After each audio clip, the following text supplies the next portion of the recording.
Well, hi there, and welcome to our Sunday hymn time. And I'm going back quite a ways with this one. Yeah, back to the 1800s for this song, written by John Yates and Ira Sankey. And some of you might be familiar with Ira D. Sankey, at least that name. He was the soloist with an evangelist very famous back in the day by the name of D.L. Moody. And they preached the gospel of Jesus all over the world, really, although I believe he was based out of Chicago. Anyway, I was thinking of this hymn because I was doing a sermon, preparing a sermon for this Sunday on faith. And I thought about, oh yeah, faith. Faith is the victory. And I thought, oh yeah, that hymn. Now, I got to tell you, as I looked over the words to this hymn, it's a bit militaristic. Let's put it that way. And there are images in the Bible for sure of the fact that we are in a spiritual battle. All right, there's something called Christian spiritual warfare, and there are images of that in the scriptures that we're in a battle. However, in our day and age, I got to admit, too many of us have made it a battle. Well, against something that God said we were never to fight against. Yeah, he said our battle's not against flesh and blood. In other words, we don't fight against people. No, we got an enemy beyond people. Yes, yeah, the prince of this world.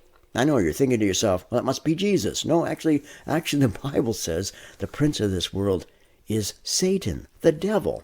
I know you haven't thought about him too much maybe in your life, but, well, I don't know. Just look at the news. Read your paper. He's active in our world today. And so it's that, well, and think about some of our favorite stories that we loved, maybe even growing up as a kid. That battle between good and evil. And, well, good. We always want to see good win over evil. And God is going to triumph over the evil even in our world today. But as I say, we've become, I don't know, we're too focused on, those angry right-wing fanatics, yeah.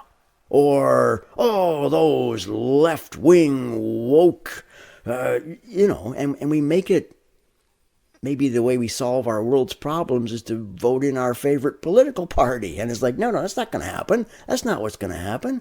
So we don't fight against people. Jesus died for them.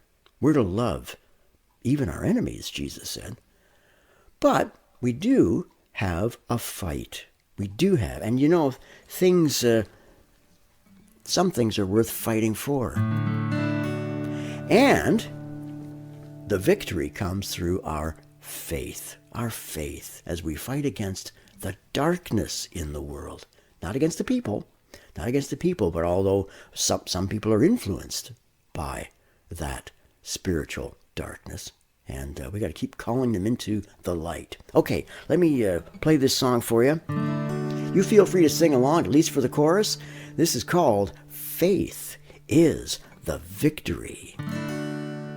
Encamped along the hills of light, ye Christian soldiers rise, and press the battle ere the night shall veil the glowing skies. Against the foe in vales below, let all our strength be hurled. Faith is the victory we know that overcomes the world. Faith is the victory. Faith is the victory. Oh, glorious victory that overcomes the world. On every hand the foe we find drawn up in dread array. Let tents of ease be left behind and onward to the fray. Salvation's helmet on each head, with truth all girt about. The earth shall tremble neath our tread and echo with our shout. Faith is the victory. Faith is the victory. Oh, glorious victory that overcomes the world. To him that overcomes the foe, white raiment shall be given. Before the angels we shall know his name confessed in heaven. Then onward from the hills of light, our hearts with love aglow, we'll vanquish all the host of night in Jesus' conquering name.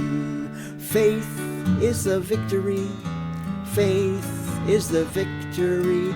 Oh, glorious victory that overcomes the world. Faith is the victory. Hey, the importance of faith. Well, okay, I'll share a couple of my sermon notes. Well, no, actually, a couple of scriptures for you. And there's a whole chapter in the Bible. We call it the Faith Hall of Fame. And it begins with these words. This is Hebrews chapter 11. It says that faith is confidence in what we hope for and assurance about what we do not see. You know, some people think about blind faith or, well, just a step in the dark. No, there's confidence and assurance about even the things we can't see. Someone said that faith is that ability for our soul to see things that our flesh can't, our five senses can't pick up. And, well, personally, I've come to experience this in my own life. I've seen all kinds of examples, time and time again, that there really is a God.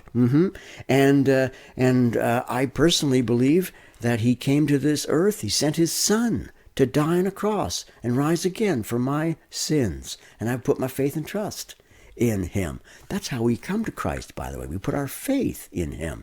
And it says in verse 2 of Hebrews 11, this idea about faith, and it said that this is what the ancients were commended for. And if you ever read Hebrews chapter 11, you'll see all kinds of people who lived by faith. Some of them well known, some of them names we've heard, some of them other people, we have no idea who they are. But they were commended for their faith. Were they all perfect people? Were they always on top of things? Hey, listen, spend a few years reading these stories in the Bible. You'll discover even the greatest people listed here, they were all just as frail and flawed as we are. Which gives me hope, because that means God can even use someone like me. But anyway, faith, yes, it's confidence. And by the way, here's the importance of faith, and that comes from verse 6 of Hebrews 11. It says that without faith, it is impossible to please God. Really? Yeah. Anyone who comes to him must believe that he exists and that he rewards those who earnestly seek him. You know, Jesus said you could do amazing things even if you had the littlest bit of faith. He said faith the size of a mustard seed, which is like a little tiny speck. Even if you had that much faith. It's not how much faith you have. It's who you put your faith in. And that faith, we live by faith. And Abraham, it says, was justified by faith. Justified. Somebody, I think it was Billy Graham, who said a good definition for the word justified is just as if I'd never sinned. In other words, forgiveness and total acceptance before a holy God. It comes through faith.